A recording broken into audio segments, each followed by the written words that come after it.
दोस्तों नमस्कार। दोस्तों, क्या हाथरस के उस परिवार को न्याय मिल जाएगा जिसने अपनी बेटी को खोया है, या फिर बॉलीवुड के उन कलाकार प्रोड्यूसर्स को न्याय मिल जाएगा जिन्होंने यह कहकर अदालत का दरवाजा खटखटाया है कि मीडिया उन्हें बदनाम कर रहा है, या फिर मुंबई पुलिस क्या वाकई सफल हो जाएगी जो टीआरपी की रेस में गड़बड़ घोटाला पैसे दे देकर हो रहा था, वाकई उन्हें पकड़कर जेल में डाल देगी या सजा दे पाएगी, या फिर वाकई इस देश के एक राज्य के मुख्यमंत्री जो चीफ जस्टिस ऑफ इंडिया को पत्र लिखकर कहते हैं कि उनके बाद जो सुप्रीम कोर्ट में जस्टिस बैठे हुए हैं वह दरअसल करप्शन में लिप्त हैं और वो हाई कोर्ट को डिस्टेबलाइज करना चाहते हैं, क्या उन्हें न्याय मिल जाएगा?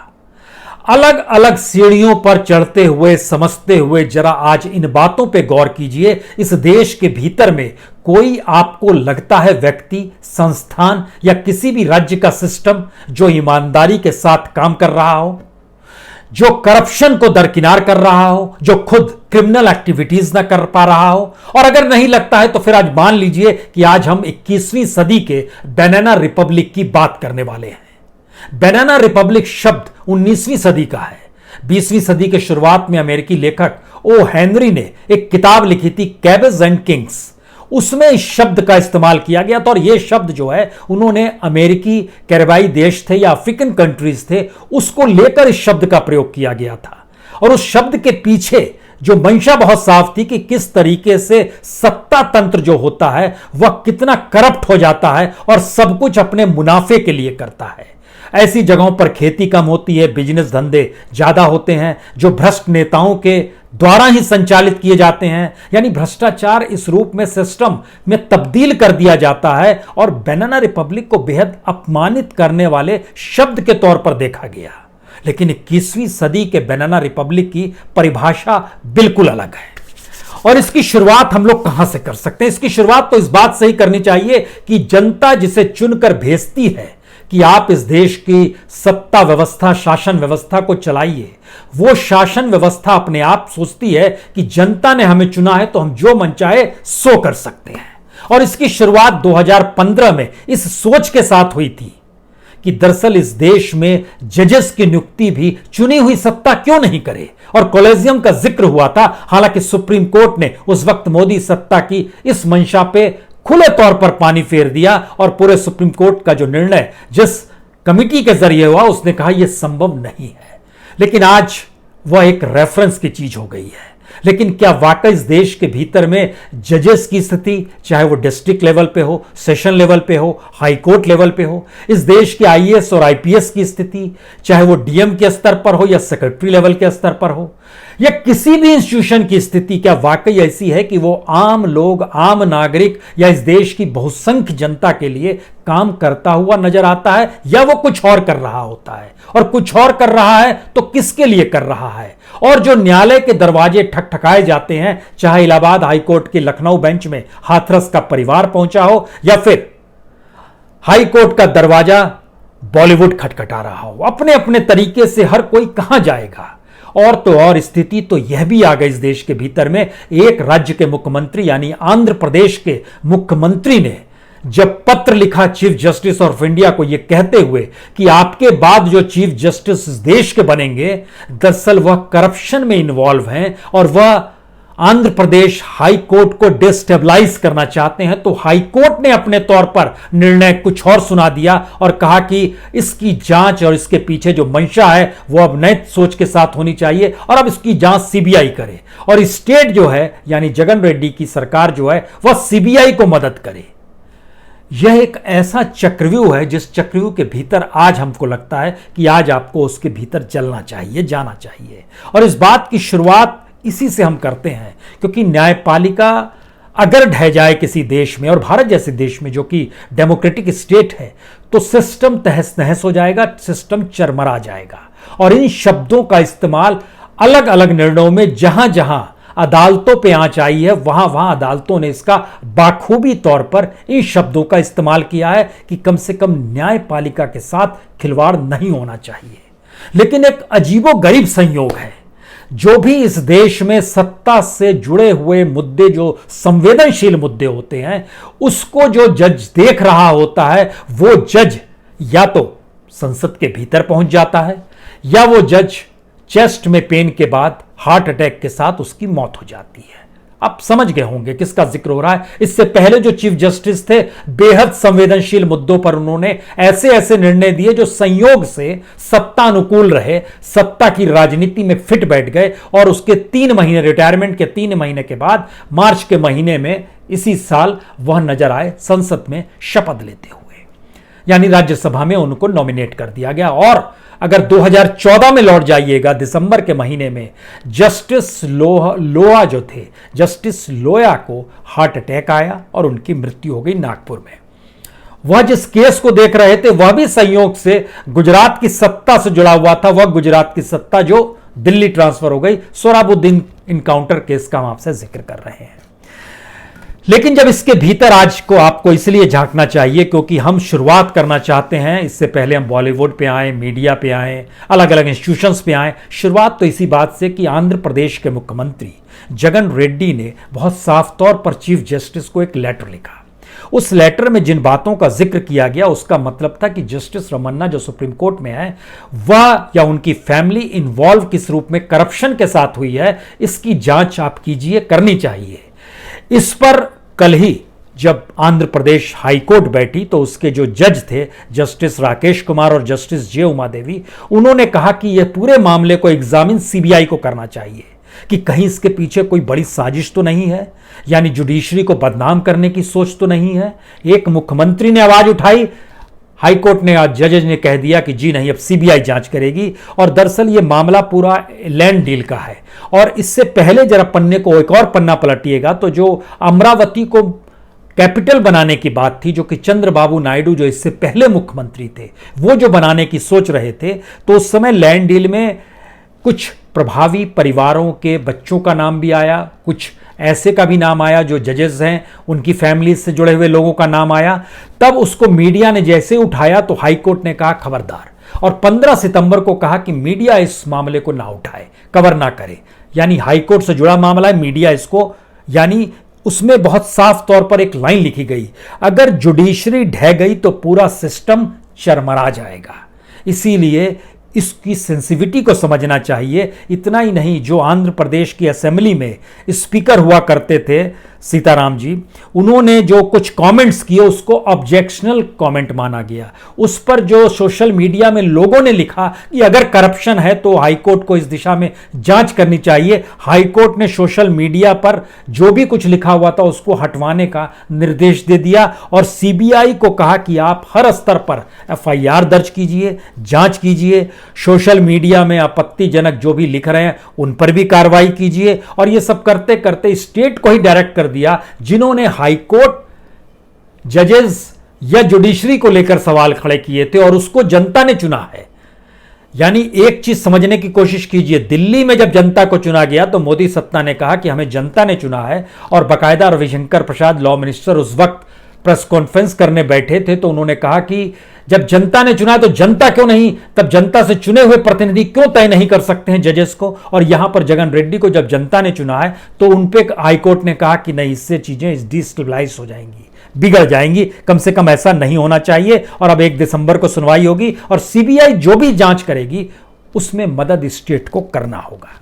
यह एक पहला खांचा है जिसके जरिए आप समझ पाएंगे। अब इसके दूसरे खांचे पर आइए, जहां पर सीबीआई डायरेक्टर आलोक वर्मा जब अदालत का दरवाजा खटखटाते हैं कि जो उनके साथ स्पेशल डायरेक्टर के तौर पर सीबीआई के धीरेन्द्र अस्थाना थे, तो वह गड़बड़ी कर रहे थे, करप्शन कर रहे थे, लेकिन धीरेन्द्र अस्थाना साहब को क्लीन चिट मिल जाती है। और आज की तारीख में जो एंटी नैरोकेट्स विंग है, जो इस देश का जो सेंट्रल एंटी नैरोकेट्स जो संभाल रहे हैं, उसके वो डायरेक्टर जनरल हैं, डीजी वही हैं, और वही जांच कर रहे थे पूरे सुशांत सिंह मामले में जो भी मादक द्रव्यों का जो पूरा मसला आया था। और वहीं से मामला नारकोटिक्स डिपार्टमेंट के कुछ अधिकारी मीडिया को कुछ दे देते थे, मीडिया उसके बाद बॉलीवुड को निशाने पर लेता था, मीडिया उसके बाद जिसे मन चाहे उसे निशाने पर अपने तरीके से लिखता था, लिस्ट का जिक्र करता था। तो बॉलीवुड जागृत हुआ, बोला ऐसे नहीं चलेगा, अब कैसे हमारा नाम ले सकते हैं। लेकिन वो नाम तो नारकोटिक्स डिपार्टमेंट से आ रहे थे। अब जो नशा करने वाले लोग हैं या नशे पर प्रतिबंध लगाने की जो जिम्मेदारी इस देश में जिस ऑर्गेनाइजेशन को दी गई है, उस ऑर्गेनाइजेशन के चीफ कहां से निकल कर आए, ये रास्ता आपके जहन में क्लियर हो गया होगा कि धीरेन्द्र अस्थाना साहब कैसी लड़ाई सीबीआई डायरेक्टर के दौर में हुई थी जब आलोक वर्मा थे। उसके बाद इससे पहले वो गुजरात कैडर के हैं, गुजरात में जब मुख्यमंत्री नरेंद्र मोदी हुआ करते थे तब करीब थे, उसके बाद वो यहां शिफ्ट हुए। ये सारी चीजें एक खांचा, एक रेफरेंस पॉइंट है। लेकिन उसके बाद मीडिया ने अपने तौर पर जो सबकी टोपी उछालनी शुरू की और किसी को नहीं बख्शा, उसके पीछे अज्ञानता थी या वो ठसक थी कि हम कुछ भी कहेंगे, या फिर इस देश के भीतर में जो टिप ऑफ द पॉइंट पे जो व्यक्ति बैठा होता है, क्योंकि भारत की सत्ता पिरामिड की तरह है, नीचे जनता होती है जो पिस रही होती है, एक मिडिल क्लास होती है जो ऊपर नीचे देखती रहती है, और जो ऊपर में बैठा होता है धीरे धीरे एक शख्स होता है। यानी कानून का राज हो यह ऊपर से तय होता है। इसका मतलब है कि करप्शन ना हो यह भी ऊपर से तय होगा, क्रिमिनलाइजेशन ना हो सिस्टम का यह भी ऊपर से तय होगा, इंस्टीट्यूशंस काम ठीक तरीके करें यह भी ऊपर से तय होगा। लेकिन जब ऊपर से ही जानकारी गलत आएगी तो फिर मीडिया क्या करेगा और बॉलीवुड की क्या हैसियत, और हाथरस में बच्ची के परिवार को न्याय मिलेगा या नहीं मिलेगा, सुशांत सिंह का केस क्यों ठंडे बस्ते में धीरे धीरे चला जाएगा, यह सब क्या बताने की जरूरत है? यस, ये सारी चीजें आप महसूस कर रहे हैं क्योंकि पार्लियामेंट के भीतर याद कीजिए कश्मीर के एक नेता का जिक्र किया गया कि इसको हमने नजरबंद नहीं किया है, और उसी समय न्यूज चैनलों पर वो कश्मीरी नेता का चेहरा चल रहा था कि उसको पुलिस ने घेर रखा और घर में बंद रखा है। इतना ही नहीं, फारूक अब्दुल्ला को लेकर उस वक्त जो जिन बातों का जिक्र हुआ था वह अपने तौर पर नजरबंद थे, पार्लियामेंट आ नहीं सकते थे, पार्लियामेंट में जानकारी दी जा रही थी, हमने उन्हें बंद नहीं रखा है। ऐसी एक लंबी फहरिस्त है बीते 6 बरस के दौर में, जो कि टिप ऑफ द पॉइंट यानी राजनीतिक सत्ता जहां से इस देश को देखती है, जो भी सबसे ऊपर बैठा हुआ शख्स होता है उसके द्वारा दी गई जानकारी, उसके द्वारा निर्देश दिए जाने के ऊपर की जा रही कार्रवाई, ये सारी चीजें देखिएगा तो समझ में आएगा कि मीडिया यूं ही नहीं भटका है, मीडिया के एंकर यूं ही ऐसे नहीं बोलने लगे हैं, बल्कि इस देश के भीतर में इंस्टीट्यूशन संभाले हुए लोग जिन्हें की रूल ऑफ लॉ समझना था, कॉन्स्टिट्यूशन समझना था, इस देश में चेक एंड बैलेंस पावर का कैसे होता है इसे समझना था, लेकिन वह अपनी धुन में अपने तरीके से चीजों को करते चले गए। और उसी के बाद एक ऐसी स्थिति आ गई जिसमें कोई भी कुछ बोलेगा। यह अराजकता की परिस्थितियां इस देश के भीतर में जब आती है तब हमको लगता है कुछ डाटा आपको जरूर देखना चाहिए, क्योंकि इस दौर में बड़ी तादाद में लोगों ने रोजगार खोया है। जो व्हाइट कॉलर और ब्लू कॉलर जिसको कहते हैं ना, उनकी तादाद तकरीबन 1,80,00,000 से ज़्यादा है। जो पूरा अनऑर्गेनाइज सेक्टर है उसमें 30 करोड़ से ज़्यादा लोग हैं जिन्होंने रोजगार खो दिया है, लेकिन कहीं सुनवाई नहीं है। इस देश के भीतर में आदिवासियों के इलाकों में खनन की तादाद बढ़ी है, पर्यावरण मंत्रालय अब मैटर नहीं करता है, बहुत बड़ी तादाद में जंगल खो दिया है लोगों ने, इस दौर में जमीन खोई है किसानों ने, कुछ योजनाओं के मातहत, कुछ साहूकारी और कर्ज में डूबे होने की वजह से, कुछ बैंकों ने चीजें हड़प ली, और इस देश में जितनी योजनाएं अलग अलग तरीके से लाई गई उसमें किसानों की जमीन को किस तरीके से कॉमर्शियल जमीन में कन्वर्ट किया गया, और उस कॉमर्शियल जमीन को मार्केट प्राइस में बेचकर खूब लाभालाभ की स्थिति किनको हुई, किस रूप में हुई, यह भी एक अलग किस्सा है। लेकिन किसानों के हाथ से जमीन गई है, धंधा बड़ी तादाद में छोटे व्यापारियों ने खोया है, इनकी तादाद तकरीबन 2.5 करोड़ से ज्यादा पूरे देश में है। मध्यम वर्ग की स्थिति में लगभग 90 लाख से ज्यादा रोजगार, और अपर में तो मामला ठप पड़ गया है क्योंकि अधिकतर चले गए हैं अपने आप को दिवालिया घोषित करके एनसीएलटी के पास कि किसी तरीके से पैसा दीजिए। इस प्रक्रिया में बैंकों ने अपनी पूंजी खोई है। बैंकों की पूंजी मतलब जनता ने अपनी पूंजी खोई है, जनता का जो जमा पैसा था वो वहां पर गायब हो गया है। सोचिए जरा कितनी बड़ी तादाद में चीजें इस देश के भीतर में बनाना रिपब्लिक की तरफ, जब पहला हर्षद मेहता कांड इस देश के भीतर में हुआ था तब एसबीआई ने अपनी किताब में से 500 करोड़ रुपए साफ कर दिए थे एक झटके में, और वो रकम बढ़ते बढ़ते 5,000 करोड़ तक मानी जा रही थी। लेकिन आज की तारीख में ना 500 करोड़ मायने रखते हैं ना 5,000 करोड़ मायने रखते हैं। एक ऐसी परिस्थिति आ गई है जिसमें लाखों करोड़ रुपए सरकार बोलती है कि आप अपने बुक से हटा दीजिए, लाखों करोड़ रुपए वो रिजर्व बैंक से निकाल भी लेती है। रिजर्व बैंक का बोर्ड बैठकर बोल भी देता है कि नहीं, सरकार को नहीं देंगे तो किसे देंगे। यह एक साइकिल है जिसमें कोई मैटर नहीं करता है सिस्टम, जिसमें कोई जिम्मेदारी मैटर नहीं करती है कौन क्या है। जंगल खोया, नौकरी खोई, धंधा खोया, जमीन खोई, बच्चियों को भी खोया है।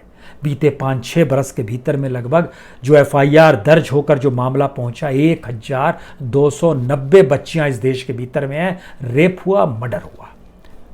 इन जनरल बोलिएगा तो वो 5000 से ज्यादा हैं, लेकिन वो 5000 से ज्यादा मामले जो हैं वो एफआईआर के तौर पर कहीं दर्ज हैं, कहीं नहीं दर्ज हैं, लेकिन 1290 मामले दर्ज हैं।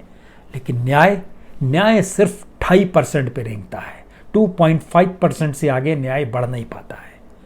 इस मामले में भी हर चीज जब आप खोते हुए आ रहे हैं, तब उसके बाद आपके जहन में यह सवाल होना चाहिए, जो लोग इसे संभालते हैं वो आईएएस और आईपीएस होते हैं, ब्यूरोक्रेसी के लेवल पर, ऊपरी लेवल पर नेता होते हैं। नेताओं की क्या हालत है ये बताने की जरूरत नहीं है, इसका जिक्र हम आपसे बार बार करते हैं। नेताओं से घृणा करना सीखना होगा। जो ब्यूरोक्रेसी है, इस दौर में 5205 आईएएस इस देश के भीतर में काम करते हैं। पिछले साल पार्लियामेंट में जवाब दिया था जितेंद्र सिंह जी, जो मंत्री हैं, उन्होंने कहा था कि हमने पिछले 5 बरस के भीतर में, यानी मई 2014 से लेकर मई 2019 तक हमारे पास जितने मामले आए थे करप्शन के, या जो भी प्रिवेंशन ऑफ करप्शन एक्ट के तहत 23 आईएएस थे जिनके खिलाफ हमने जांच बैठाई थी, और 4 आईपीएस थे जिनके खिलाफ हमने जांच बैठाई थी। 2 आईएएस को डिसमिस कर दिया था, 9 आईपीएस को सस्पेंड कर दिया था, यह अलग है। लेकिन इससे इंटरेस्टिंग चीज है कि सीवीसी के जरिए जानकारी दी गई कि 43,946 मामले उसके पास शिकायत क्या है, जिसमें आईएएस भी, आईपीएस भी और दूसरे अधिकारी भी थे। लेकिन तकरीबन 900 के लगभग अधिकारी जो थे वो आईएएस और आईपीएस रैंक के अधिकारी थे, जिनके खिलाफ मामले सीवीसी के पास पहुंचे। और ये सिर्फ 1 साल की कंप्लेन थी 2018-19 की, यानी 1 साल में अगर 43,000 मामले आते हैं अधिकारियों के खिलाफ सीवीसी जैसी जगह पर, तो आप कल्पना कीजिए कि उनकी रफ्तार 5 बरस में लाखों में हो गई। और लेकिन उसमें किसे सजा मिलती है, कुछ काम भी होता है या नहीं होता है, उसका भी खाका आया कि 26,000 मामले को, 2018-19 का जिक्र कर रहे हैं, 26,000 मामले को जो अप्रोप्रिएट जो अथॉरिटीज थी उनको बोल दिया गया आप जांच कीजिए, और लगभग 390 मामले जो थे वह सीबीआई को सौंप दिए गए, या सीवीओ यानी जो सेंट्रल विजिलेंस ऑफिसर्स होते हैं उनको सौंप दिए गए कि आप जांच कीजिए। निकल के क्या आया? निकल के कुछ भी नहीं आया। इस दौर में जो ईमानदार आईएएस और आईपीएस थे, कुछ ने नौकरी छोड़ दी, कुछ ने अपने आप को शांत कर दिया, दरकिनार खो गए। वो इसका मतलब क्या है? इसका मतलब है कि इस बनाना रिपब्लिक के भीतर में जो करप्ट है, उस बनाना जो 19वीं सदी का बनाना रिपब्लिक था, उसमें एक छोटे से एलिट क्लास को फायदा पहुंचाने के लिए जो राजनेता होते थे वो भ्रष्ट राजनेता होते थे और इंस्टीट्यूशन उस रूप में चलाते थे। लेकिन अब सिस्टम को ही उस रूप में बनाना रिपब्लिक में कन्वर्ट कर दिया गया, तो आप क्या करोगे? यह स्थिति इस देश के भीतर में जब आ गई है, तो हमको लगता है कि जनता के भीतर कुछ सवाल होने चाहिए कि वह क्या करेगी और उसका जीवन जिएगी तो कैसे जिएगी। इसमें एक चीज और देखनी चाहिए कि सरकार कैसे चलती और सरकार कैसे चलाना चाहती है चीजों को। जैसे केंद्र सरकार के जो कर्मचारी हैं वो बड़े खुश होंगे कि उनको एलटीसी वाउचर मिल जाएगा 28,000 का, या स्पेशल जो फेस्टिवल एडवांस मिलेगा वो 10,000 रुपये मिलेंगे, यानी 36,000 रुपये सरकार ने बांट दिए। जो ये पूरा करप्ट सिस्टम होता है, ये बार बार इकोनॉमी पर टिका होता है, नैतिक बल पे नहीं टिका होता है, ईमानदारी पे नहीं टिका होता है, बचत पे नहीं टिका होता है। हम लोग देश की जो फिलॉसफी रही आज़ादी के बाद से, वो बचत की फिलॉसफी थी, लेकिन धीरे धीरे वो डाइल्यूट होती चली गई। अब है कि कितना आप खर्च कर सकते हैं, खर्च कीजिए, मार्केट में घूमिए, आगे बढ़ाइए, चीजें चलती चली जाएंगी, डेवलप होती चली जाएगी। इसीलिए जब आखिर में आपके जहन में एक बात आएगी, आपके पास जो पैसा है, इस देश के बनाना रिपब्लिक का सिस्टम ऐसा हो गया कि बैंक में रखा हुआ पैसा हो या आपके जेब में रखा हुआ पैसा हो, उसकी कीमत भी कम हो जाएगी, क्योंकि बैंक से इंटरेस्ट रेट भी, आप ओवरऑल सारे इंटरेस्ट रेट को निकाल लीजिएगा या शेयर मार्केट में भी चले जाइएगा जहां पर इक्विटी ले रहे हैं, 6% से आगे बात नहीं बढ़ेगी। चाहे वो आप फिक्स डिपॉजिट में डाल लीजिए, चाहे इक्विटी में लगा लीजिए, कुछ भी कर लीजिए, चाहे म्यूचुअल फंड ले लीजिए, कुछ भी ले लीजिए, आप नहीं जाएगी वो 6%। लेकिन हमारे यहां जो महंगाई दर है वो लगभग 7.5% हो गई।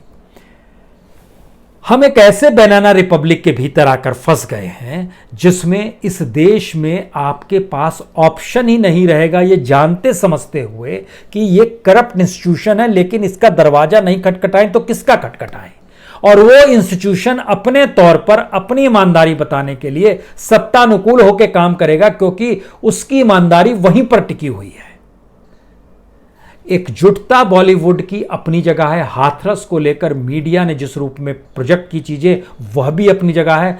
कास्टवार इस देश में कैसे शुरू हो गया, अपर कास्ट और दलित को लेकर, यह भी अपनी जगह पर है। इस देश में रिलीजन के नाम पर क्या होता है, एक एड तक वापस लेना पड़ जाता है कि एक मुस्लिम फैमिली के भीतर में हिंदू फैमिली शादी हुई है और उसका एक बड़ा ही संवेदनशील डायलॉग उसके भीतर में है कि रस्म हमारी चाहे ना हो, लेकिन बेटी को खुश रखना तो हर घर का रस्म होता है। लेकिन यह भी नहीं पचा पाई स्थिति, और स्थिति एकजुटता अगर बॉलीवुड की है तो एक दूसरी एकजुटता नजर आ रही है, जहां पर हम ऐसे न्यूज़ चैनलों को ऐड नहीं देंगे जो कि जहर फैलाते हैं समाज में। यह बनाना रिपब्लिक का पहला नियम है 21वीं सदी में, जिसमें आपको यह महसूस होते रहेगा कि हां, हम एकजुट, हम कुछ कर रहे हैं, और देखिए हमने कमाल कर दिया, ये कर दिया, वो कर दिया, कुछ तो कर रहे हैं। ये कुछ तो करने वाली स्थितियों के भीतर में कितने साल और कितने दशक गंवाने हैं, यह तय आप ही को करना है। क्योंकि बनाना रिपब्लिक का कार्य जो होता है वह 1-2 बरस का नहीं होता है, दशक का नहीं होता है, वो पूरे स्टेट को अपने भीतर समाहित करता है। और जब तक उस स्टेट को संभाले हुई सत्ता को बदलते हुए पूरे सिस्टम को ना चेंज किया जाए, तब तक वो नहीं बदल पाता है। कौन बदल पाएगा, कैसे बदल पाएगा, ये सवाल आपके जहन में भी है और ये सवाल हमारे जहन में भी है। बहुत बहुत शुक्रिया।